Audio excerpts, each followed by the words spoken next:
In the language of gods, Nagas, and Yaksas, in the language of demons and of humans too, and however many kinds of speech there may be, I shall proclaim the Dharma in the language of all.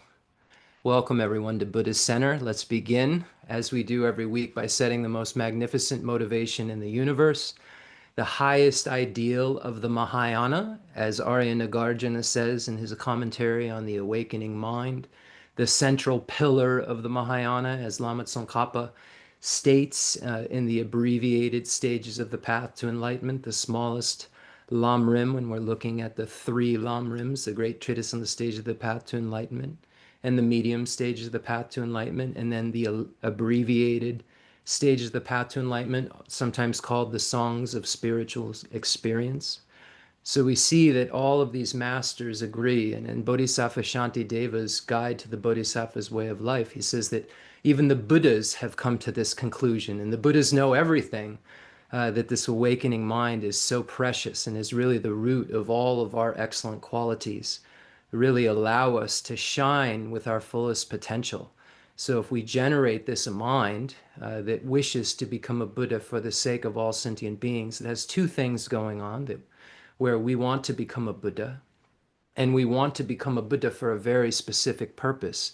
And it's so that we can be of the utmost benefit to everyone in the universe, so that we don't have anything keeping us from being the most reliable guides in the universe. So it's amazing that a mind could even, get to a place where the self-cherishing attitude is relinquished in such a way where one wishes happiness more for others than oneself, and wants others, putting their freedom from suffering before your own, having such a great compassion. So it's amazing that a mind like this could be generated, and a mind like this will lead to one very specific place, and that's a place where we no longer have afflictive obstructions or obstructions to omniscience. And that means that we're a Buddha. And if we achieve that state, then we will have achieved and we will have accomplished all of the goals for, or we will have achieved the needs or worked with the needs of all sentient beings and our own. And in what all sentient beings need is a fully enlightened being to help them progress on the stage of the path to enlightenment. So without further ado, let's say I'm attending this teaching right now in order to become a Buddha for the benefit of all sentient beings. This is the number one reason that I'm here. All kinds of wonderful kind of byproducts of this journey will occur, where we'll feel better. Our minds will be able to handle difficulties in a better way. These byproducts will occur, but the goal is such a big goal that if we can imprint this idea even in our mind, it will eventually be part of the basis from which this mind will actually occur. So again, may I become a Buddha for the sake of all sentient beings, every being in the universe without bias. When we say this thing, we should have, throughout the, week, we meet every week, been relying upon the 7-point cause and effect for realizing the mind that aspires to enlightenment, and or equalizing and exchanging self with others that we're studying right now. And it will mean more and more to us when we make this statement, or we think in our mind this statement, may I become a Buddha for the sake of all sentient beings. It will mean more and more to us if we're engaging in the causal effect, causal steps for it to actually occur. And that's why we've been investigating these steps so thoroughly, so that we can actually make bodhicitta occur in our minds, so that we can actually become bodhisattvas, not talk about becoming bodhisattvas, not just know the words to say that you would need to know in order to, tell someone how they could, become a bodhisattva, or, this mysterious thing. No, it's how we could actually become this type of being that's just such a magnificent being that puts others' needs before their own. And for me, this seems very far away, but it seems very doable because we have this unbroken lineage of pure, unsullied instruction that's been passed down from Buddha Shakyamuni through the Nalanda Pandits and other Indian Pandits, the Nalanda Vikramala and so forth, these incredible Indian monastic institutions of learning passed down through there and then through the Tibetan tradition and then into our, childlike hands, as it says in Rinpoche's supplication prayer. And we're really, really fortunate to have all of these teachings in our life. So let's now imagine that all of those beings who've accomplished the goals that we want to accomplish are in the space in front of us. Those beings who are just like us before, who are no longer like us. And there's one very stark difference. We have afflictive obstructions and obstructions to omniscience, and they don't. We suffer and don't have the highest amount of happiness. They don't suffer and they have the highest amount of happiness. That didn't magically happen, and nor did our position magically happen. Ours and their position happened because the causes and conditions were created for the arisal of that specific state of being. So the state of being that I'm in is present because I previously have created the causes for the state of being that I'm in, and I haven't removed the things that are necessary to remove for me to not be in the state of being that I'm in, meaning cyclic existence, or not only I'm, not in cyclic existence, but I certainly don't have the highest amount of happiness because you could be not in cyclic existence and not have the highest amount of happiness. So, and that would be by relying upon the individual liberation paths. So this is why right from the outset, because this is a Mahayana teaching, we're saying that no, we're not doing this for our own sakes. We're not doing this so we achieve a position where we not only have not achieved the highest amount of happiness, but we're not reliable for others. And we haven't really, achieved anything for them. So we're in this track where we're going to be, because we're working with causes and conditions that lead to the state of Buddhahood and remove the states which are not Buddhahood. We're just very fortunate. We're on this track of the Mahayana because when we combine method and wisdom of the Mahayana, then this produces the Buddhahood, independence upon the basis of conventional and ultimate truth. Lam Tapshe Dep, yeah, Je Dembani. So, on the basis, the two truths, conventional and ultimate truth. Uh, Lam Tapsheni, meaning path of method and wisdom. So independence upon the basis. So we have the basis of convention, the two truths, and the paths of method and wisdom. Independence upon those, we achieve the two bodies of the truth body and the form body. So we see through relying upon this method and wisdom, method being bodhicitta and wisdom being the wisdom realizing emptiness, we can go from where we are to the state of complete Buddhahood. And that's where the beings that we're imagining in the space in front of us, that's the state that the beings in the space in front of us have achieved. I don't want to say place because then there's a locale, and omniscience pervades all phenomena. So with that being said, imagine those beings who removed all of those negativities out of their mind and have only achieved the most excellent qualities in their mind are there. And now we've said, may I become a Buddha for the sake of all sentient beings. In the beginning of the teaching, I read from the king of aspirations, the Sanchim Mulam, where it says in the language of gods, nagas, and yaksas, in the language of demons and of humans too, and however many kinds of speech there may be, I shall proclaim the Dharma in the language of all. And we said at the beginning, may I become a Buddha for the sake of all sentient beings. And before the teaching began, I said to myself, may I give this teaching in order to become a Buddha for the sake of all sentient beings. May this teaching be beneficial to all sentient beings. So I began the teaching by making sure that my aspiration was to be able to be heard in all languages of all beings and be able to be understood at whatever level those individual beings can understand.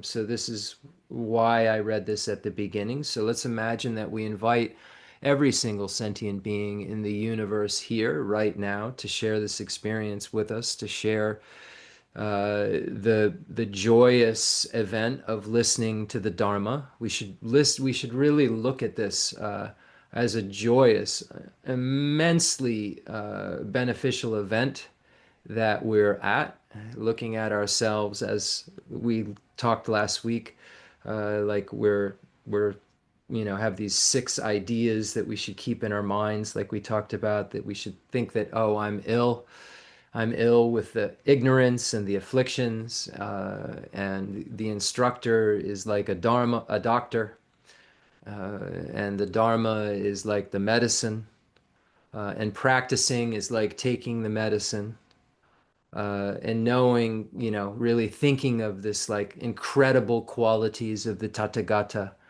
and thinking that I'm here, uh, and I'm upholding these teachings in a way by hearing these teachings and making sure I hear them really correctly.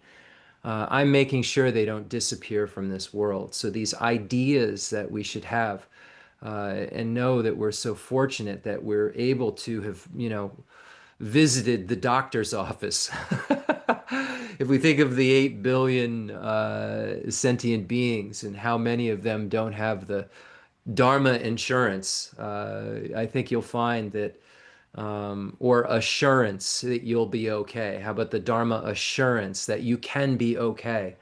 I mean, how many beings actually have met with this, have met with the medicine, have met with the doctor, have met with, these ideas that we're talking about this evening? So really take advantage of this moment that we have. And as we invite sentient beings, it may feel like kind of a silly event, but what we're doing is we're opening our minds to the potential of connecting with every single sentient being in the universe.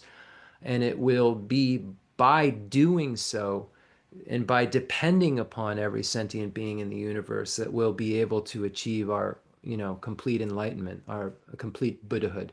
And the object of observation of our love and compassion, uh, when we, do the meditations on bodhicitta, is every single sentient being in the universe. And as we become more capable, as once we become bodhisattvas, and are working harder and harder, and getting different concentrations levels and so forth, we'll be able to actually locate those beings that we say, may I become a Buddha for the sake of all sentient beings. And that's a big object of observation, when we speak of that the bodhicitta being the highest form of compassion, saying, may I free every single sentient being in the universe from suffering forever, and and may I bring every single sentient being to the state of the highest amount of happiness. Uh, and what does that mean? Where would there be the highest amount of happiness and no suffering? That would only be in the state of Buddhahood. So expand your mind, think in bigger ways, and now imagine that not only are the enlightened beings in the space in front of us encouraging us, looking into our eyes like a mother would look at her only child, or, someone who took care of you when you were vulnerable, the way they looked at you and said, it'll be okay. I'm here to take care of you. That's the way you imagine all of those holy beings in the space in front of you. And that's how you imagine that the sentient beings you're calling are experiencing the merit field as well, imagining that they're getting the reprieve, the hell beings, and, getting their reprieve from the hot and the cold, and the, surrounding difficulties and occasional difficulties. And the hungry ghosts are momentarily, able to be freed from and listen to these teachings, freed from the hunger and thirst. And the animals are able to be not scared for a moment they're going to be eaten by a bigger animal, and not be terrified they won't find more food and won't be so cold and, won't, you know, not be able to, well, go back to your home because there's something bigger living in it. And now you have to find a new home that you had this morning. You had a home, and now in the afternoon, you don't have a home because something bigger is living in your home, and all your food was in your home and they all ate it. And if you go back to their home, your home, they will eat you. Think about the suffering of the realm that we can see, that we can experience. It's right in front of our eyes. The hell and hungry ghost realm, I agree with you. This is very difficult to understand, but there must be heavier, worse sufferings than I've seen or know about in this thing we call samsara. We've seen that beings' minds can be projected into really strange bodies like octopuses and lobsters and worms and birds with so many colors. It's like a painting. And human beings in the richest forms, and human beings in the most poor, lowly conditions that animals in my house couldn't even imagine living in. These varieties, so, so, so vast. The varieties of suffering. So just imagine all of these beings here that are experiencing all of these awful types of suffering are just hitting the pause button for a minute and able to absorb these teachings in their own individual languages at their own aptitude. Imagine that all of the human beings, those who are competing, those who are jealous, those who are feeling prideful, these are how we react to other beings. We compete with equals. We feel pride over those who are maybe not quite as good as us at something. And we're jealous of those who are higher than us. We have so many complex issues in our minds. So let's imagine that we're not relating to beings in this way. We're relating to them with the equal ground of equanimity, with an unbiased attitude, equally willing to help them. All of the human beings and their various types of suffering, and those beings who have all of these wonderful things, and we wouldn't even say, oh, they're suffering, but they know they're suffering. Even, even though that new car arrived, they're still suffering. Imagining the demigods and the jealousy and unsettled states of mind subside, and the gods are able to just be undistracted by sensual objects for a moment. Imagining that the form and formless realm deities are able to shut off that concentration to be able to hear this. Shut off that concentration that's like a drug that just keeps them there. It's like sleeping. And then eventually it wears off, and all the karma that was excellent that got them there, the immutable karma, wears off, and they go to the lower realms. They don't know this is coming, so we should maybe tell them to turn off their concentration for a moment. That's not a technical term. Just so that they can hear that they're not set. Just like the Buddha's last two teachers, the Master Alara Kalam and Master Udreka, who thought that they had been enlightened. They thought they were in nirvana because they had been deceived by the levels of concentration they had achieved. The self-grasping ignorance was still present. Imagine that every being in the universe is here, friends, neutral beings or strangers and enemies. Invite all of them here.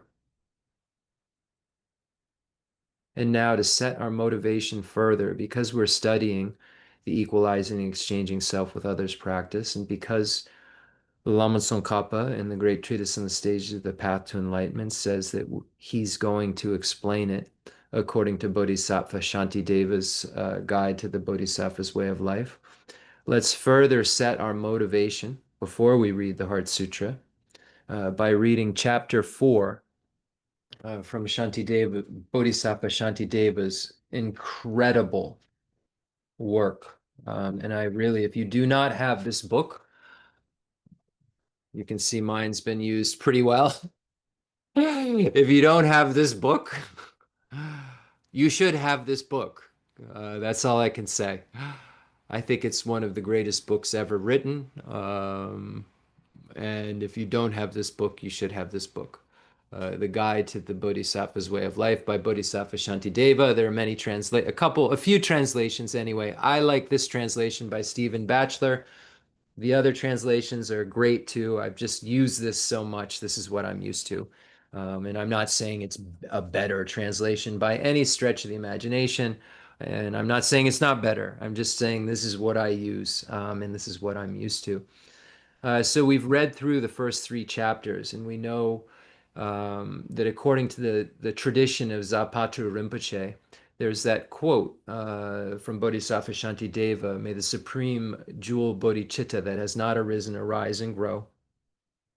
So we know that that statement right there is referring to the first three chapters of the Bodhisattva Shantideva's Guide to the Bodhisattva's Way of Life. And we read those first three chapters. So the benefits of bodhicitta, the benefits of the mind that aspires to enlightenment, being the first chapter, then disclosure of evils being the second chapter, and then full acceptance of the awakening mind being the third chapter. So that quote, may the supreme jewel bodhicitta that has not arisen arise and grow, and may that which has arisen not diminish, but increase forevermore. That the first part of that is talking about, advice to someone who hasn't generated bodhicitta. And that deals with the first three chapters. So this is how the Zapatu Rinpoche tradition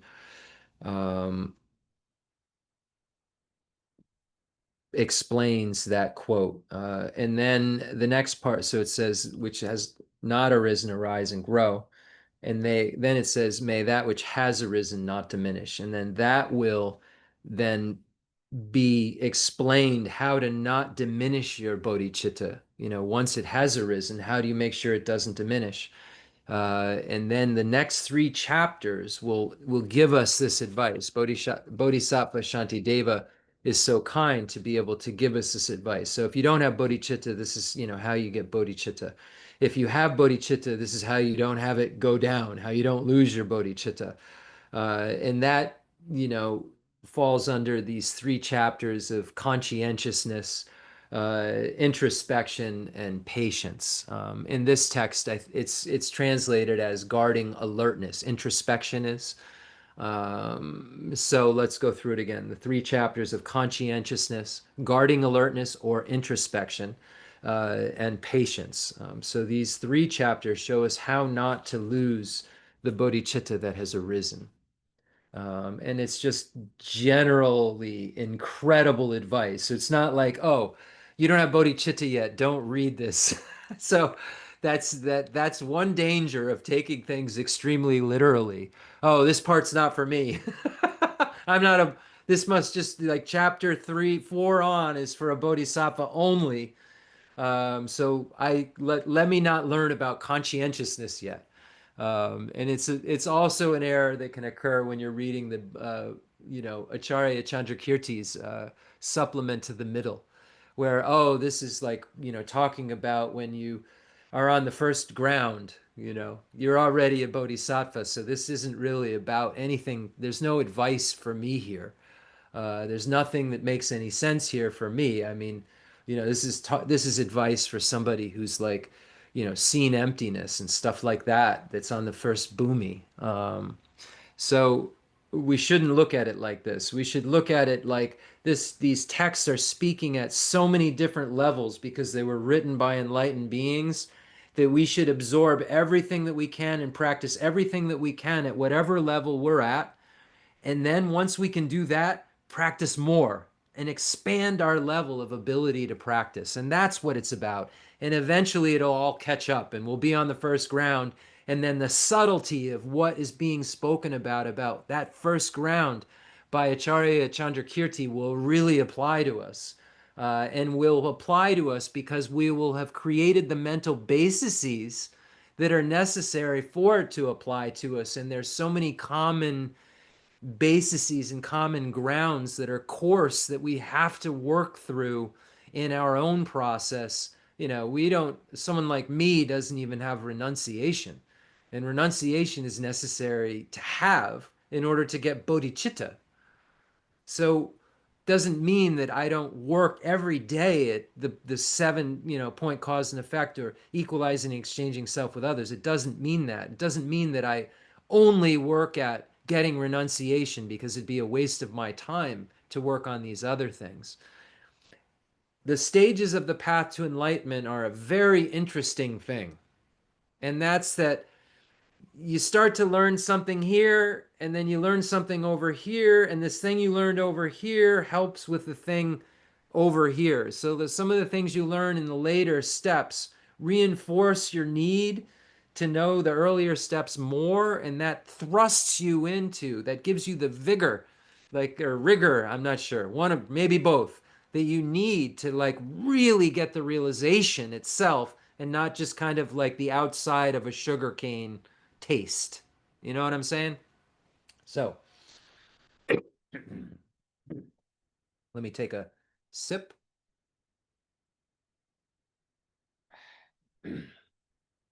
Okay.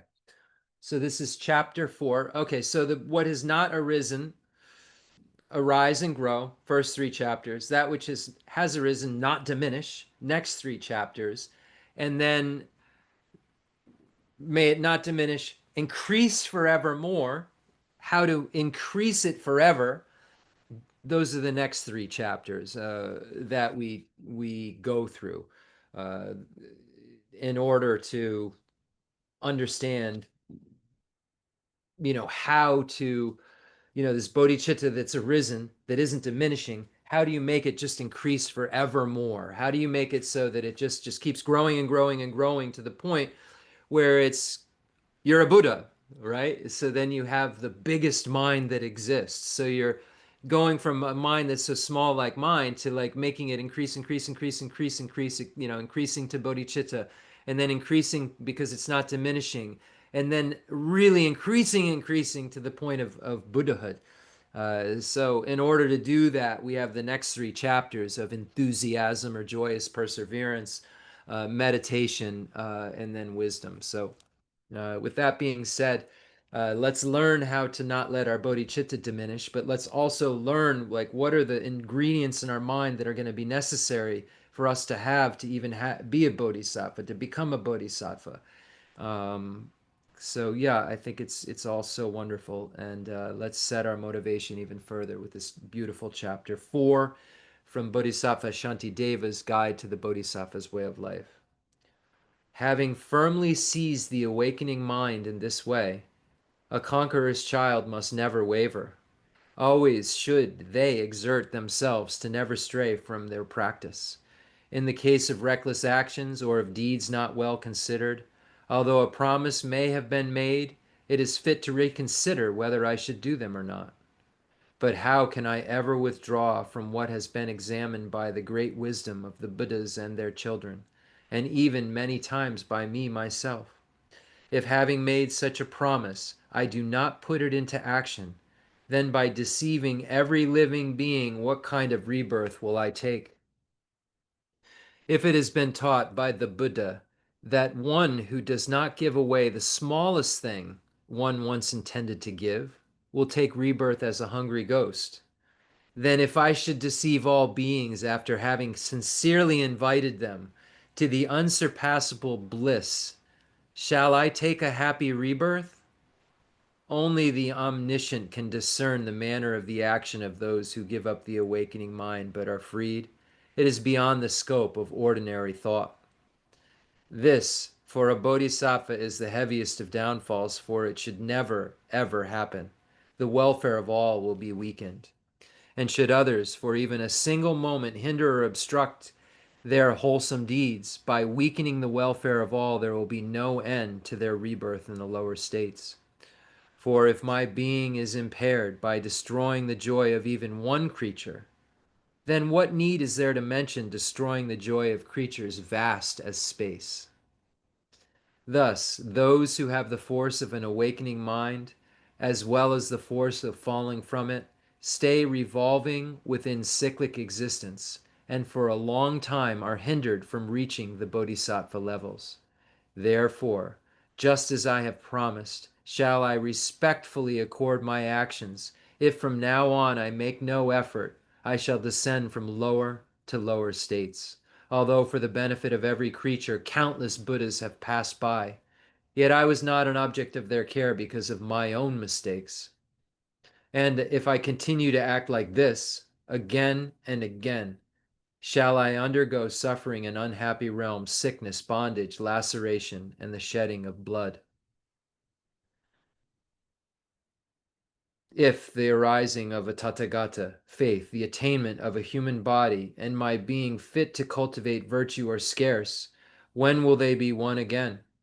Although today I am healthy, well nourished, and unafflicted, life is momentary and deceptive. The body is like an object on loan for but a minute.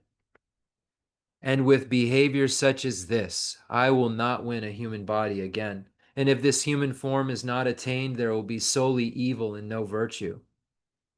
If when I have the chance to live a wholesome life, my actions are not wholesome, then what shall I be able to do when confused by the misery of the lower realms? And if I commit no wholesome actions there, but readily amass much evil, then for 100 million eons I shall not even hear the words, a happy life. That's really powerful. If I commit no wholesome deeds there, meaning in the lower realms, but readily amass much evil, then for 100 million eons I shall not even hear the words a happy life. For these very reasons, the Buddha has said that hard as it is for a turtle to insert its neck into a yoke adrift upon the vast ocean, it is extremely hard to attain the human state. If even by the evil of one instant an eon may be spent in the deepest hell, then because of the evil I have gathered since beginningless time, what need to mention my not going to a happy realm? But having experienced merely that rebirth in hell, I shall not be liberated, for while it is being experienced, other evil will be extensively produced. So if, when having found leisure such as this, I do not attune myself to what is wholesome, there could be no greater deception, and there could be no greater folly. And if, having understood this, I still foolishly continue to be slothful, when the hour of death arrives, tremendous grief will rear its head. Then, if my body blazes for a long time in the unbearable flames of hell, inevitably my mind will be tormented by the fires of unendurable remorse. Having found by some coincidence this beneficial state that is so hard to find, if now, while able to discriminate, I once again am led into the hells, then as though I were hypnotized by a spell, I shall reduce this mind to nothing. Even I do not know what is causing me this confusion. What is there dwelling inside of me? Although enemies such as hatred and craving have neither any arms nor legs, and are neither courageous nor wise, how have I been used like a slave by them? For while they dwell within my mind, at their pleasure they cause me harm. Yet I patiently endure them without any anger. But this is inappropriate and shameful time. This is an inappropriate and shameful time for patience. For while they dwell within my mind, at their pleasure they cause me harm. Yet I patiently endure them without any anger. But this is an inappropriate and shameful time for patience. Should even all the gods and demigods rise up against me as my enemies, they could not lead nor put me in the roaring fires of the deepest hell. But the mighty foe, these disturbing conceptions, these afflictions, in a moment can cast me amidst those flames, which men, when met, will cause not even the ashes of the King of Mountains to remain. All other enemies are incapable of remaining for such a great length of time, as can my disturbing conceptions, as can my afflictions. Then the enduring enemy with neither beginning nor end. If I agreeably honor and entrust myself to others, they will bring me benefit and happiness. But if I entrust myself to these disturbing conceptions, if I entrust myself to these afflictions, in the future they will bring only misery and harm. While in cyclic existence, how can I be joyful and unafraid? If in my heart I readily prepare a place for this incessant enemy of long duration, the sole cause for the increase of all that harms me. And how shall I ever have happiness if in a net of attachment within my mind there dwell the guardians of the prison of cyclic existence, these afflictions that become my butchers and tormentors in hell? Therefore, as long as this enemy is not slain with certainty before my eyes, I shall never give up exerting myself towards that end. Having become angry at someone who caused only slight and short-lived harm, self-important people will not sleep until their enemy is overcome.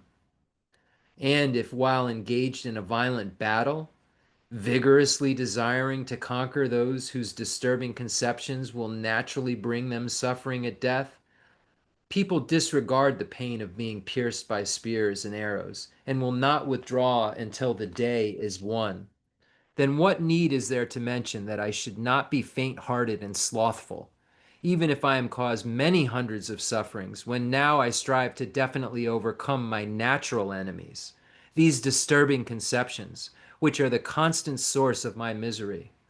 If even scars inflicted by meaningless enemies are worn upon the body like ornaments, then why is suffering a cause of harm to me, who impeccably strive to fulfill the great purpose? If fishermen, hunters, and farmers think merely of their own livelihood and endure the sufferings of heat and cold, why am I not patient for the sake of the world's joy? When I promise to liberate all those beings, dwelling in the 10 directions as far as the ends of space, from their disturbing conceptions, from their afflictions, I myself was not yet freed of mine. Thus unaware of even my own capacity, was it not somewhat crazy to have spoken like that? But as this is so, I must never withdraw from vanquishing my disturbing conceptions. And to do this will be my sole obsession. Holding a strong grudge, I shall meet them in battle. But disturbing conceptions such as these destroy disturbing conception and for the time are not to be abandoned. It would be better for me to be burned, to have my head cut off and to be killed, rather than ever bowing down to these ever-present disturbing conceptions. Common enemies, when expelled from one country, simply retire and settle down in another, though when their strength is recovered, they then return. But the way of this enemy, my disturbing conceptions, is not similar in this respect.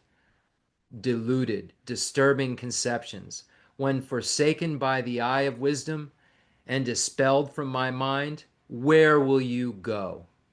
Where will you dwell in order to be able to injure me again? But weak-minded, I have been reduced to making no effort.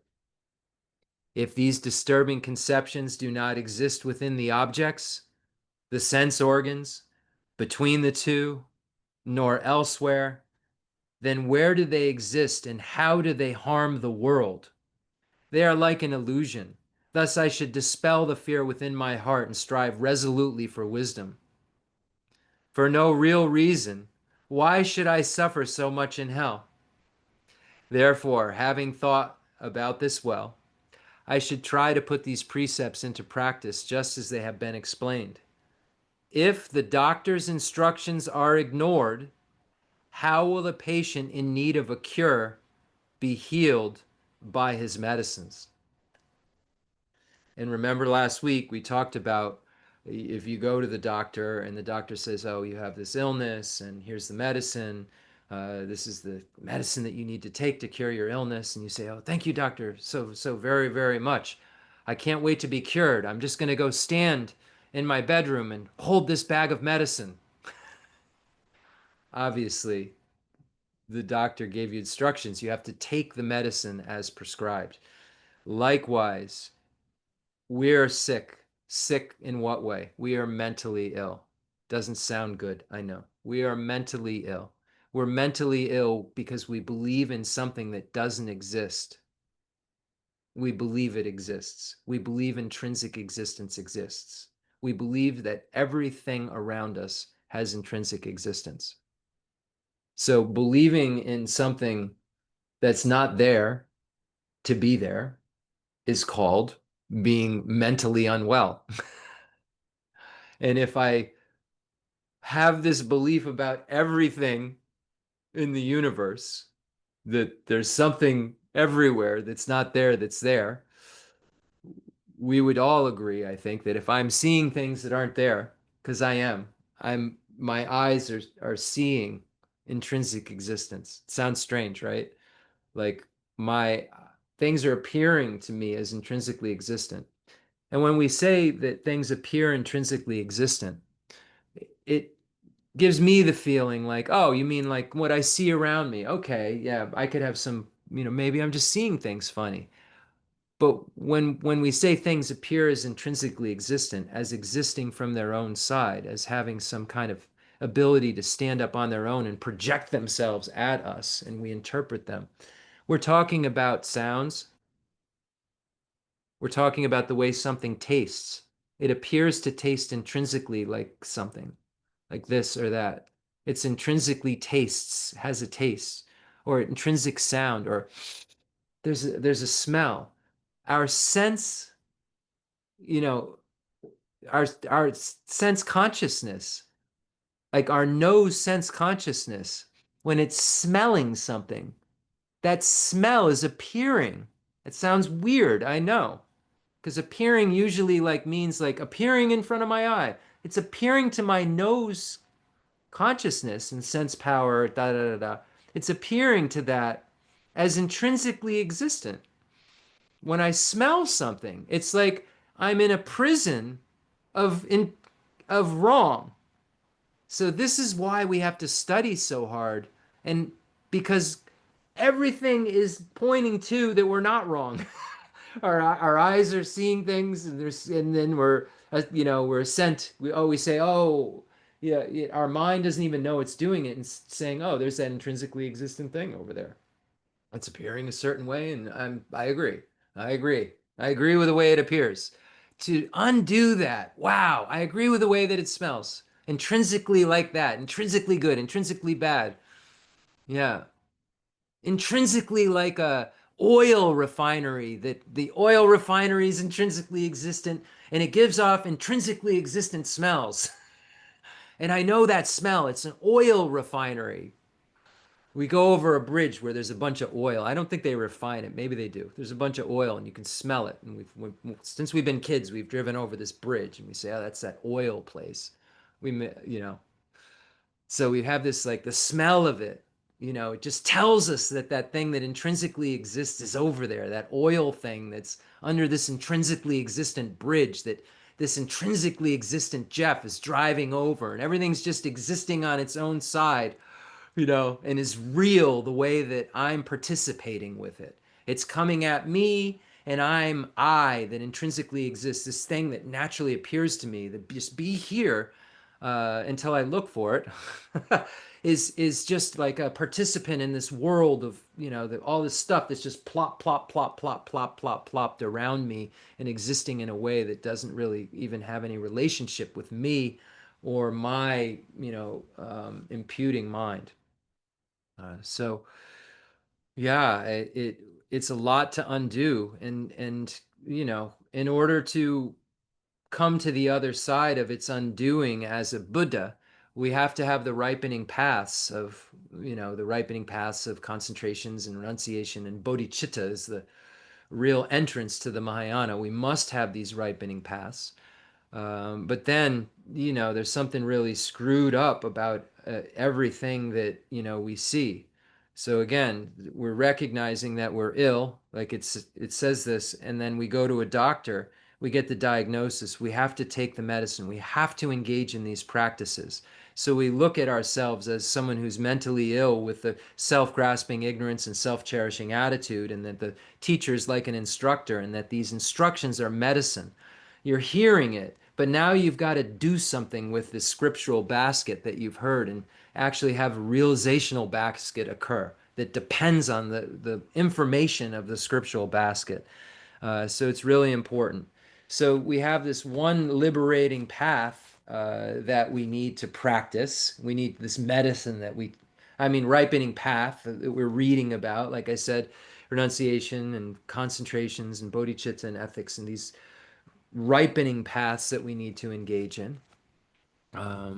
And then the liberating path of the wisdom realizing emptiness is the other side of the coin of our path that gets us to Buddhahood. So we said Lam Tapshe Ni. We said the path of method and wisdom. So we talked about method when we say ripening path. Now we'll speak about wisdom, liberating path, the wisdom realizing emptiness. So we'll read the Sutra of the Heart of Transcendent Knowledge and imagine that the space in front of you transforms into Rajagriha at Vulture Peak Mountain, where Buddha Shakyamuni's there, and Venerable Shariputra and Lord Chenrezig are there.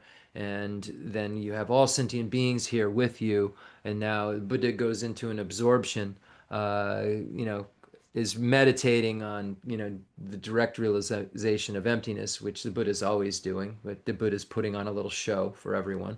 And then also, while the Buddha is meditating upon emptiness, he's creating, a show for us. Not only the show that he's just sitting there in, meditation on emptiness, but what Venerable Shariputra and Lord Chenrezig are, talking about is being manipulated by the Buddha's concentration powers. So it's only the Buddha who can operate in realize ultimate truth and conventional truth simultaneously.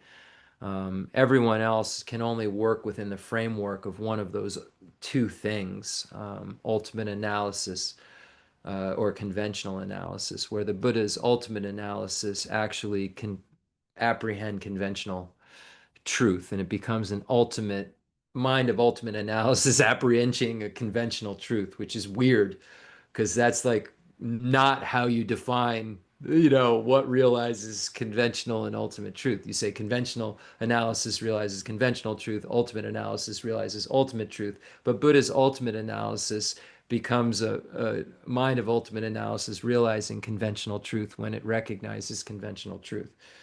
Figure that out and let me know how you work that out.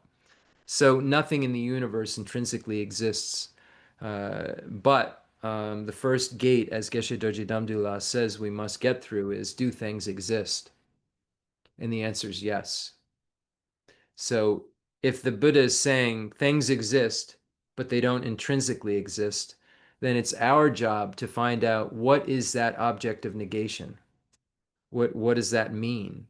So the object of negation, what do we need to get rid of? What do we need to negate? It's not existence. So when we see these words that say no, no, no, no, no, no, no, someone untrained that didn't know how to properly read this would think that the object of negation, the thing that we need to get rid of, the thing we're looking for that isn't there, would be existence. And that's actually not what ultimate analysis is looking for. So, and what this arrival point of no, no, no, no, no, no, no, no, no, no is the arrival point of ultimate analysis. So what ultimate analysis is looking for is a really specific brand of eye, ear, nose, tongue, body, mind, speech, etc. It's looking for intrinsically existent mind. It's looking for intrinsically existent form, feeling, discrimination, compositional factors, consciousness. It's looking for intrinsically existent those things, one by one object by one object. And that's why it's pointing out object, object, object, object, object. And when we engage in ultimate analysis in relation to form, we'll find that there is no form, because what we were looking for is an intrinsically existent form. So there will be a non-finding of intrinsically existent form. So when we're, first going, we really need to, in our minds, say no intrinsically, no intrinsically existent form, no intrinsically existent perception. And at the top it says he saw the five skandhas to be empty of nature, empty of intrinsic nature, and empty of intrinsic existence. So the clue is there that the no's here are referring to a real specific object of negation that's not found. So there's a non-finding of intrinsically existent form. So here, ultimate analysis says that kind of form, no, there isn't that. There isn't that. There isn't that. There isn't that. It doesn't tell you anything about existence of form. It just tells you that there is no intrinsically existent form. And when you come out of ultimate analysis, there's still a form like a car sitting in front of you, and there has to be a harmony that takes place. And that's why that first question is, do things exist? And the answer is yes. And do things intrinsically exist? Well, when we engaged in ultimate analysis, we found out no. So if things don't intrinsically exist, meaning from the side of the object, then there has to be a mode of existence that's different than that, because things exist. So if the mode of existence isn't objective existence, isn't right within the object, isn't established right within the object intrinsically from its own side, then there has to be something that's subjective existence. If it's not from the object, there's only two options, object or subject. Again, Jeffrey Hopkins in a class recently was saying that, if it's either coming from the object at you or you're projecting something at it. And there's no real other option. It's either 100% coming from the object or there's a projection taking place. So this conclusion, I guess, an Arya would come, someone realizing emptiness would come to, because someone can't know the way things, the real mode of existence, the real conventional mode of existence, until they realize emptiness. Because you have to, see what it isn't, because all you've ever seen or heard or believed was that it was. So you have to see that it isn't. And that convincing allows your conventional awareness to turn your mind to that experience and say, huh, I've got to rectify this problem. And that's what all of the meditation is about. It's about being able to harmonize that things are empty of intrinsic existence, but if I engage in non-virtue, suffering will arise. And one who can figure that out, according to Arya Nagarjuna, is more amazing than amazing. It's more wondrous than wondrous. Okay, so we won't get into more about the Heart Sutra, but just keep trying to pick this stuff apart. As you hear me every week, maybe there's some clues, some tips. I haven't realized emptiness, but I work really hard at this stuff. And if there's something that I can help you with clue-wise, or that you're like, oh, maybe that kind of makes some sense out of it. I hope that it does, but I wouldn't even begin to speculate and say, oh, I'm sure it's helping you, because I don't have clairvoyance, but I know that it's helping me, and I hope that it's helping you too. Okay. The Sutra of the Heart of Transcendent Knowledge. The second turning of the wheel in Rajagriha at Vulture Peak Mountain, the target audience being the Madhyamaka Prasangika, we'll say, Madhyamaka school, but I say Madhyamaka Prasangika, the target audience. And because the definitive teaching, the truth that the Buddha came to tell us is that nothing intrinsically exists. And the only school that says nothing intrinsically exists, even at a conventional level, is the middle way consequence school, the Madhyamaka Prasangika school. Okay. The Sutra of the Heart of Transcendent Knowledge. Thus have I heard once. The Blessed One was dwelling in Rajagriha at Vulture Peak Mountain, together with a great gathering of the Sangha monks and a great gathering of the Sangha Bodhisattvas. At that time, the Blessed One entered the samadhi that expresses the Dharma called profound illumination. At the same time, noble Avalokiteshvara, the Bodhisattva Mahasattva, while practicing the profound Vajraparamita, saw in this way. He saw the five skandhas to be empty of nature. Then, through the power of the Buddha, Venerable Shariputra said to noble Avalokiteshvara, the Bodhisattva Mahasattva, how should a son or daughter of noble family train who wishes to practice the profound Vajraparamita address in this way? Noble Avalokiteshvara, the Bodhisattva Mahasattva, said to Venerable Shariputra, O Shariputra, son or daughter of noble family who wishes to practice a profound Prajnaparamita should see in this way, seeing the five skandhas to be empty of nature. Form is emptiness, emptiness also is form, emptiness is no other than form, form is no other than emptiness.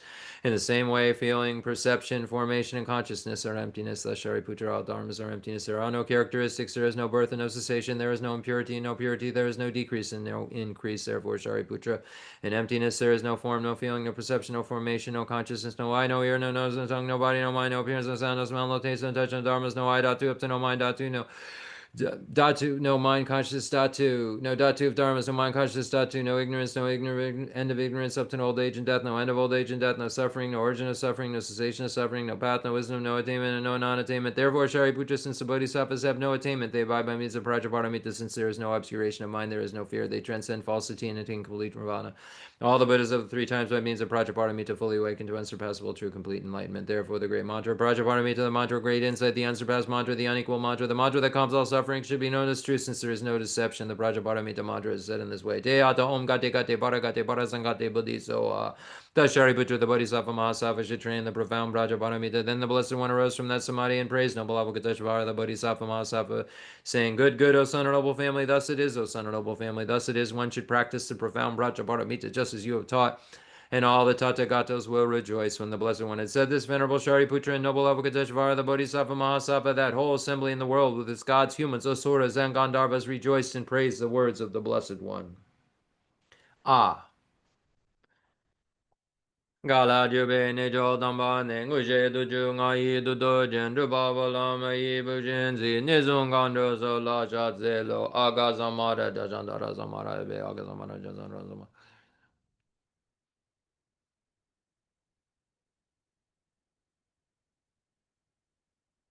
Agha Zamara Jajanara Zamara Yabe De Yata Unga Dega De Baraga De Barazanga De Bodizo Ababa Gonja Zanji Gaye De Medoji Lobadoji Mebadoji Shawadaji Dagi Baji Medoji Zanji Jelingo Yezo Again in Janjaji Chawada Medon Vejan Underwadan Tombadon Jimbonzo Zoji Daji Denda Dashi De Jan Denda De Lisho.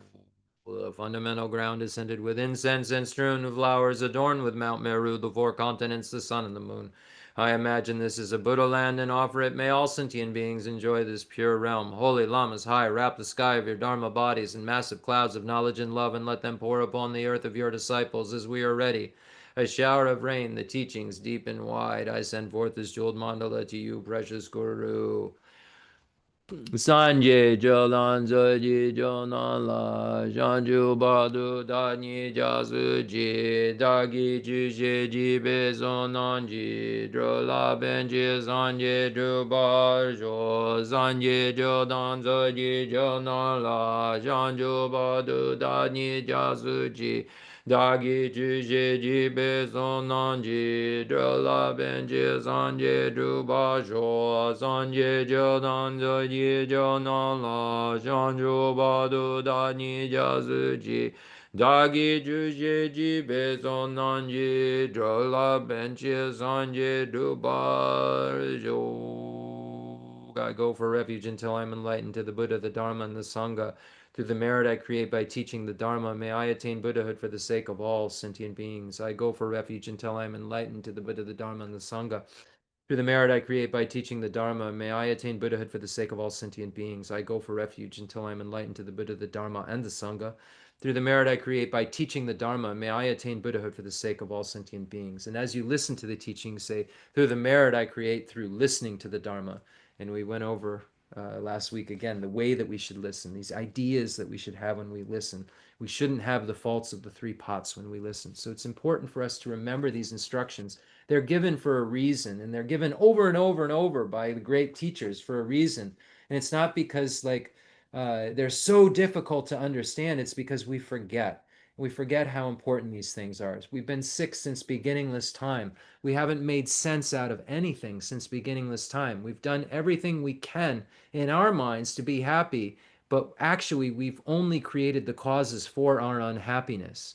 Because at the wheel, at the helm of the boat or the car, whatever, of us is a self-cherishing attitude with its, sidekick, the self-cherishing attitude. So self-grasping ignorance with the sidekick of the self-cherishing attitude. And here, week after week after week, we're just trying to, undo these knots, scrape away at the self-grasping ignorance and the self-cherishing attitude, and just try to make it less and less and less. You know, when we're trying to get stains out of something that's really stained. I know we have like some wool rugs, and when the dog pees on a wool rug's really thick and it's really like dense. And to get the pee out of a wool rug is really, really hard. To get the pee, to get the stains, to get the afflictive obstructions and the obstructions to omniscience, the dirty mess out of my mind, so you can see the diamond that it really is going to take an immense amount of effort. And if we learn this well and we know the benefits well, it will be joyous effort. Because we'll know we're actually, for the first time ever, doing something that works, and it works to actually accomplish what we've always wanted, and we keep not getting happiness and freedom from suffering. We keep thinking we almost got it, we almost got it, I think I got it. Oh, it wasn't it. It wasn't that happiness that was just so satisfying, and I could just, tiptoe through tulips of my life forever. No. We keep thinking we're going to have it because we make these causes that we think will make us have it. But the problem is the causes don't involve getting rid of self-grasping ignorance and the self-cherishing attitude. And if the causes don't involve those things, the effects won't be what you're looking for. Because if you want to be free from suffering, the only way to do it is to get rid of self-grasping ignorance. And if you want to have infinite happiness and be free from suffering, you have to get rid of the cognitive obscurations, the obstructions to omniscience, which means you got rid of the afflictive obstructions, because the getting rid of it happens afterwards on the bodhisattva path. Let's read the source of all my good. The source of all my good is my kind Lama, my Lord. Best me first to see that taking myself to him in the proper way is the very root of the path, and grant me then to serve and follow him with all my strength and reverence. Bless me first to realize that the excellent life of leisure I found just this once is ever so hard to find and ever so valuable. Grant me then to wish and never stop to wish that I could take its essence night and day. My body and the life in it are fleeting as the bubbles in the sea froth of a wave. Bless me first thus to recall the death that will destroy me soon, and help me find sure knowledge that after I have died, the things I've done, the white or black, and what those deeds will bring to me, follow always close behind, as certain as my shadow. Grant me then ever to be careful to stop the slightest wrong of the many wrongs that we do, and try to carry out instead each and every good of the many that we may. Bless me to perceive all that's wrong with the seemingly good things of this life. I can never get enough of them. Then they can't be trusted, and they're the door to every pain I have, just like I was just saying. Grant me then to strive instead for the happiness of liberation. Grant that these pure thoughts may lead me to be watchful and to recall what I should be doing. Grant me to give the greatest care to make the vows of morality the essence of my practice. They are the root of Buddhist teaching. And whenever I read this, let me recall what I should be doing. Hey, Jeff, you want happiness, right? You want to be free from suffering? Are you doing something that's going to make that occur? Is your current behavior in line with the behavior that is required for you to achieve freedom from suffering and the complete happiness that you keep saying you want so much? Are you doing what you're supposed to be doing? And I think that's a really powerful line. It should help me to be, mindful and recall what it is I'm supposed to do. You know, uh, and grant me to make the vows of morality, the pradamoksha vows, the essence of my practice. They're the root of Buddhist teachings. I better be watching my vows. If I have individual liberation vows, or and even at least be watching the 10 non-virtues. But in order, here we're talking about the individual liberation vows, the 7 lifetime vows, two lifetime vows for the layperson, the 2 lifetime vows for the novice monk, and nun, the lifetime vow for the probationary nun, and the 2 lifetime fully ordained vows. So it's making for a total of 7 lifetime vows. Those are the Pradamoksha vows.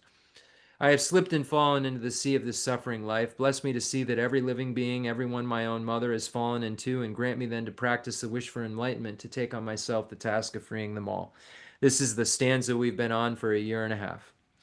Bless me to see clearly that the wish itself is not enough, for if I am not well trained in the 3 moralities, I cannot become a Buddha. Grant me then a fierce resolve to master the Bodhisattva vows. Grant that I may quickly gain the path where quietude and insight join together, one which quiets my mind from being distracted to wrong objects, the other which analyzes the perfect meaning in the correct way. Grant that once I practice well the path shared and become a vessel that is worthy, I enter with perfect ease the way of the diamond, highest of all ways, holiest door to come inside for the fortunate and good. Bless me to know with genuine certainty that when I've entered thus, the cause that gives me both the high attainments is to keep my pledges and my vows most pure. Grant me then always to keep them, even if it costs my life. And if you weren't here last week, I encourage you to listen to the class and listen to the points I made about the Lam Rim within this and about Tantra. I really, really encourage you to listen to this advice that was given to me, that I gave last week. Bless me next to realize that as well as I can, the crucial points of both the steps, the essence of the secret ways. Grant me then to practice as the holy ones have spoken, putting all my effort in and never leaving off the practice of the 4 times highest that there is. Bless me, grant me that the spiritual friend who shows me this good road and all my true companions in this quest live long and fruitful lives. Bless and grant me that the rain of obstacles, things within me or outside me that could stop me now, stop and end forever. In all my lives, may I never live apart from my perfect lamas. May I bask in the glory of the Dharma. May I fulfill perfectly every good quality of every level and path and reach then quickly the place where I become myself, the one who holds the diamond. Okay. Always great to just be with all of you talking about this. Well, we'll get into the Lamrim Chemo for about 10 or 15 minutes and read. So just to, again, we're studying bodhicitta. We're studying aspiring bodhicitta, aspirational bodhicitta. We know there's 2 techniques to generate bodhicitta. One passed down through the extensive deeds lineage from from Buddha Shakyamuni to Lord Maitreya to Arya Sangha and so forth, called 7-point cause and effect for realizing the mind that aspires to enlightenment, that we extensively went over. And the other practice, which is equalizing and exchanging self with others practice, passed down from Buddha Shakyamuni to Arya Manjushri, Arya Nagarjuna, Bodhisattva Shantideva, and so forth. So we know that we're doing this explanation of the equalizing and exchanging self with others practice now, and we're explaining it because Lama Tsongkhapa says that's how we're going to do it, according to um, I'm sorry, we're going according to the Bodhisattva Shantideva's tradition. So, we start with contemplating the benefits of exchanging self and others, and the faults of not exchanging self with others. So, we'll see, when we get into more commentaries in the actual oral tradition on this, how we can make 9 stages of practice that begin with the actual equalizing self and others, and so forth. And we can find them all right in this. But later we'll see how we can make this into an actual step-by-step process in a real clear fashion. Um, so anyway, so that being said, we begin with contemplating the benefits of exchanging self and others and the faults of not exchanging self with others. And we read from Bodhisattva Shantideva's Guide to the Bodhisattva's Way of Life, chapter 8, quote, and it says, whoever wishes to quickly protect self and other must exchange self for other. Practice this excellent secret. And we talked about, well, obviously it's a secret because we all think that cherishing ourselves is the way that we can protect ourselves. But it says here, whoever wishes to quickly protect self and other must exchange self for other. So I have to put your needs before my own to protect myself. And this is a secret. Boy, is that a secret, right? Putting your needs before my own is how I protect myself. Really strange way of thinking, no? Not the way the world thinks, and not what it sounds like exactly. Not like, yeah. So we have to be really careful with mind training. Mind training isn't made for us to just, we couldn't get anything done if we just said, okay, take advantage of me. Now, everybody, just I want to be your doormat, and that's all. I'm just gonna do that. That'll be my what I do, and that'll be all I do. It's about benefiting others, putting others' needs. How can they be happy? How can they be free from suffering? If I can think about that and then be focused on that, that's how I protect myself. Does that make sense? How can, you know, I want you to be free from suffering and I want you to have happiness. And it's more important for me to make sure that that happens for you than anything. And that protects me. And we'll learn more about why this crazy idea actually makes sense. Whatever worldly joy there is arises from wishing for others' happiness. Whatever worldly suffering there is arises from wishing for your own happiness. What need is there to say more? Look at the difference between the two. Ordinary persons act for their own welfare. The sage acts for the other's welfare. If you do not genuinely exchange your happiness for others' suffering, you will not achieve Buddhahood, and even in cyclic existence, you will have no joy. So if you're selfish, even in cyclic existence, when I use this word selfish, it makes sense. Putting, thinking of others versus being selfish. When I say it like that, it's like, well, of course I don't want to be selfish. Well, selfish means that I'm putting my needs before yours. Then it's like, well, wait a second. That's just common sense. So you start to see there's a dissonance that takes place when you hear, like, well, I'm not selfish, but you should cherish others more than yourself. That's crazy, but I'm not selfish. Think about it as we study this. What does selfish mean? What does self-centered mean? Consider how being self-centered is the door to all suffering and being other-centered is the basis of all excellence. Cherishing others more than oneself. If you're just right? So just think about it. So number 2. So now we'll read more from Lama Tsongkhapa. What do we have? 10 minutes or so. 8 minutes. The ability to exchange self and other if you accustom yourself to the thought of doing so. So we are going to be peppered with reasons this makes sense in the next year. We're not going to just say we should do this because we should be good people. I really want to be a good person. You really want to be a good person, so we should just do it. We should do this because being good is good. Being nice is good. No, it'll never, if you don't have a blueprint to become nice, we're not nice. We're self-centered. We cherish ourselves more than anything in the world. If we were really, really thirsty, like gonna die of thirst, and we were with 1,000 people and they were like, who should I give this to? We'd say me. And there'd be no reason that makes sense other than me being able to say, well, because it's me, I need it. What's the reason that even makes sense? But that's exactly what we would do. We wouldn't even have the thought like, I'll have a sip and they'll have a sip, I'll have a sip and they'll have a sip. It would be like, well, what if there's not enough sips in an hour? I'm going to die of thirst. Yeah. So, and it's not saying like die of thirst. This is a fine line, and this is why Lojong, this is why mind training is not just taught to like children to be able to pretend you're taking suffering on of others and giving them all of your happiness so that it's like some like spa like practice that you do with music on and incense burning and you feel like you're actually helping people without actually getting your hands dirty. It's like a lazy way to feel good about yourself.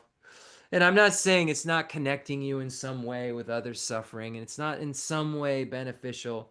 I'm asking you to check your own mind. The ability to exchange self and other if you accustom yourself to the thought of doing so. Accustoming yourself. If you meditate on these things, if you use these reasons as your analytical meditation topics, then your mind will start to make sense. Not because you're being like indoctrinated, because you have to hear this and hear it so that, okay, now I have something to analyze because now I don't need a book. I can close the book. I know everything. I know what it says in there. Now when I'm on my meditation cushion, or I know at least enough, I know some stuff. I've got some stuff to work with that's accurate. Now I have to discover it. I've got to analyze it. Does this make sense or not make sense? Take the example of your enemy becoming a friend. Well, how's that possible? It's either a friend or an enemy. Okay, so it can change. So there's no intrinsic enemy standing over there because they can become a friend. If they could become something other than enemy, they can't be an intrinsically existent enemy because intrinsically existent things don't turn into something else. They're stuck like they are. And we think everything around us, including ourselves, is stuck like we are in the moment. We have every moment we're feeling like everything is stuck like it is.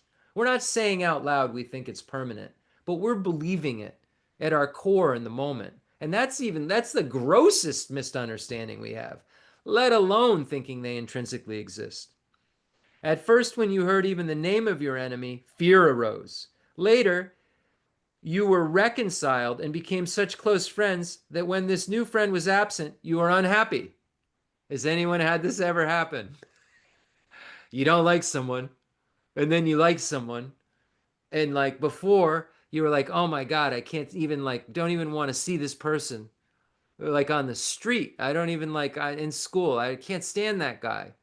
God, I hope he doesn't show up. Like you're in school days, I hope he doesn't show up at the birthday party. No, I hope they don't come.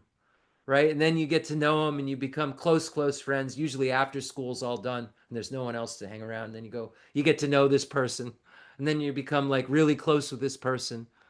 And then now you can't even like, it's you wake up in the morning and you're like, I wonder what they're doing. I want to be as close to them as possible.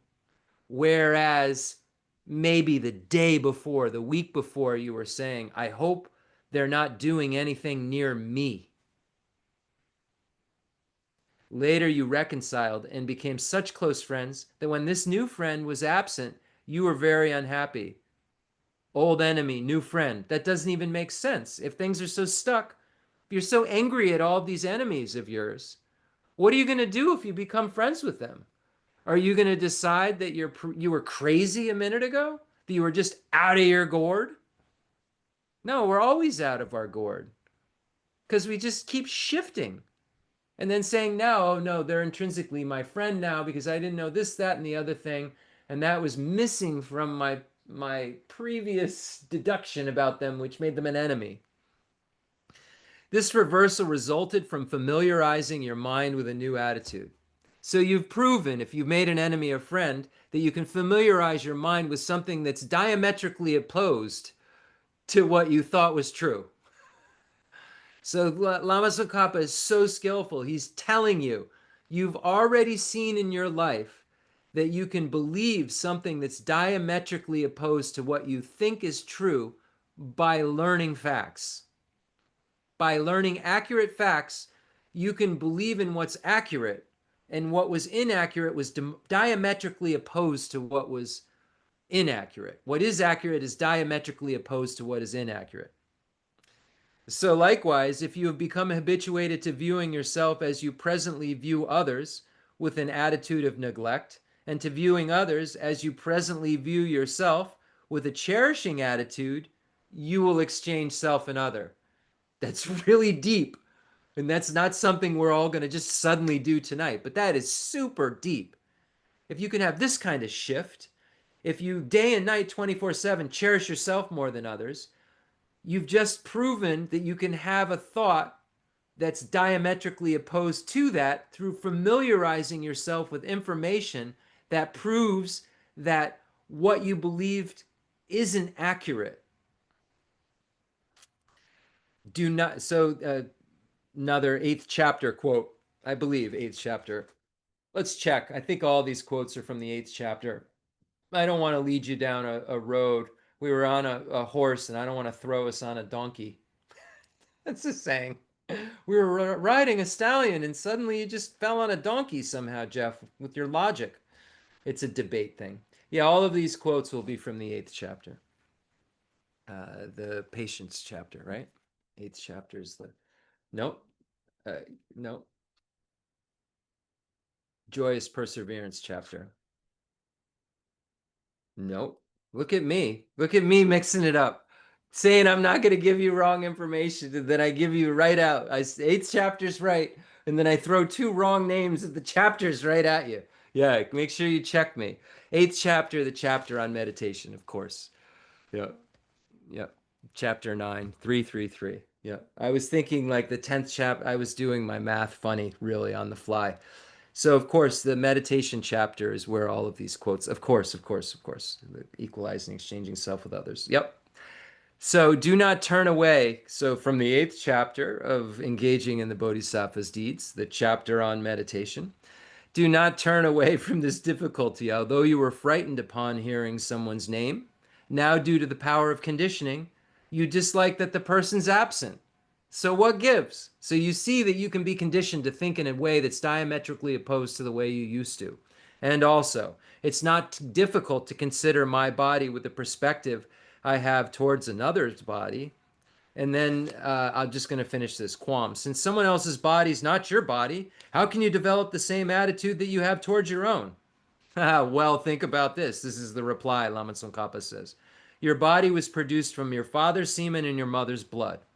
Okay, so the blood and semen come together, and then the consciousness is then forced from the bardo into this union of blood and semen. So you have the blood, and this is what makes your physical body, the blood and semen, and then your consciousness, the other four aggregates, the four mind aggregates, one physical form, and the other four aggregates, that comes from the intermediate state, and your consciousness is then like forced into this blood and semen. Okay, so your body is basically saying that you like, okay, so just know that this is the system according to Tibetan Buddhism, that the blood and semen come together, the semen and the egg come together, however you want to call it. We say blood and semen in the texts.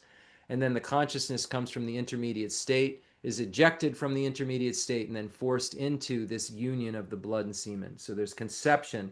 The consciousness enters at the moment of conception in Buddhism. So it says, even though it was produced from a portion of someone else's body, you conceive it to be your own. So you're so willing to name this thing that is just a portion of it is just someone else's anyway. Like, the blood and the semen, those were there before you were. They came together, like, and those were other person's bodies stuff. And then your consciousness gets put into it, and then this mass collection you're willing to say is me, is mine. Even though it was produced from a portion of someone else's body, you conceive it to be your own by the influence of previous conditioning. You say, oh, this is mine. Similarly, if you become accustomed to cherishing another's body as you presently do your own, you will view it with the same perspective that you now have towards your own body. So, this perspective that I must cherish myself more than others, you just say that, oh, that basis over there is what I cherish. Engaging in the Bodhisattva deeds says, again, eighth chapter, the chapter meditation. Therefore, just as you conceived I with respect to the drops of semen and blood of others, so you can be conditioned to cherish others as you do yourself. So you are willing to say, oh, this is me, and it wasn't your stuff. So why can't you say, oh, I should cherish them even though it's not my stuff? If I'm willing to cherish this stuff that's not my stuff necessarily, why doesn't it make sense for me to cherish other stuff that's not my stuff? Stuff like that's kind of what it's meaning in a simplified way. Reflect thoroughly on the benefits of being other centered and the faults of being self centered. Thereby, you will produce from the depths of your heart a great delight in meditating on exchange of self and other. Then recognize that you can actually generate it once you've become habituated by it. So you have to become convinced that this logically makes sense. And then once that makes sense, you say, this makes sense and that makes sense. So I see how I can have a mind that's a thought that's diametrically opposed to an old thought. So that makes sense. Let me start making my mind diametrically opposed. And that's what meditation is. Okay. Thank you so much. This is fun. And it depends on what your definition of fun is, I guess. But to me, this is the most fun that I know how to have in these days. And I really appreciate that you allow me to week after week have such a good time and invest in these teachings in my mind, and hope that it's helping you in some way. The fundamental ground is scented with incense and strewn with flowers, adorned with Mount Meru, the four continents, the sun, and the moon. I imagine this is a Buddha land and offer it. May all sentient beings enjoy this pure realm. I dedicate whatever virtues I have collected for the benefit of the teachings and of all sentient beings, and in particular for the essential teachings of Venerable Losang Drapa to shine forever. I send forth this jeweled mandala to you, precious Guru. Any mistakes that I've made, may they be purified by the Vajrasattva mantra. By me sitting here, it doesn't mean that I know everything by any stretch of the imagination, and I have so much to learn. And I was sitting in a class today and got stuck on a really, really subtle point about emptiness. And I want you to know that, uh, I keep studying and keep trying to refine what I know about how conventional and ultimate truth work and what that means and how to harmonize them and how to harmonize the fact that we don't all see things the same way, but things we can say that they exist, and so forth. So anyway, any mistakes that I unknowingly made, I don't know of any that I did, but I may have misspoken. May they be purified by the mantra of Vajrasattva. Om Benza Satta Samaya Minibalaya Benza Satta Sena Bajita Meva Vazu Dogaya Meva Vazu Bogaya Meva Anurata Meva Vasavaziri Mebra Jazavakama Suja Megidam Trianguru Ma Bhagavan Zavatata Gata Benza Mame Moka Benza Baba Ma Samaya Zava Om Vijarama Jarama Jajarama Dunjagala Rajima Rama Vajada Jajanjara Long Yong Jarama Jarama Jajarama Dunjagala Rajima Rama Vajada Jajanjara Long Yong Jarama Jarama Jajarama Dunjagala Rajima Rama Vajada Jajanjara Long Yong. I dedicate all this virtue to emulate the knowledge of the hero Manjushri and likewise Samantabhadra as well. With whatever dedication is praised as supreme by all the conquerors who traverse the three times, I also dedicate all my roots of virtue for the sake of auspicious deeds. I dedicate for the sake of auspicious deeds. Through this virtuous action, may I quickly attain the state of a Guru Buddha and lead every being without exception into that enlightened state. In all my lives, may I never be apart from my perfect gurus. May I bask in the glory of the Dharma. May I fulfill perfectly every good quality of every level and path and reach then quickly the place where I become myself, the one who holds the diamond. May the supreme jewel bodhicitta that has not arisen arise and grow, and may that which has arisen not diminish, but increase for evermore. From my two collections, vast as space that I have amassed from working with effort at this practice for a great length of time, may I become the chief leading Buddha for all those whose mind's wisdom eye is blinded by ignorance. In the heavenly realm of Tibet, surrounded by a chain of snow mountains, you are the source of all benefit and help for beings all powerful. Avalokiteshvara Chen Rezik, Tenzin Yatso, please remain until samsara's end.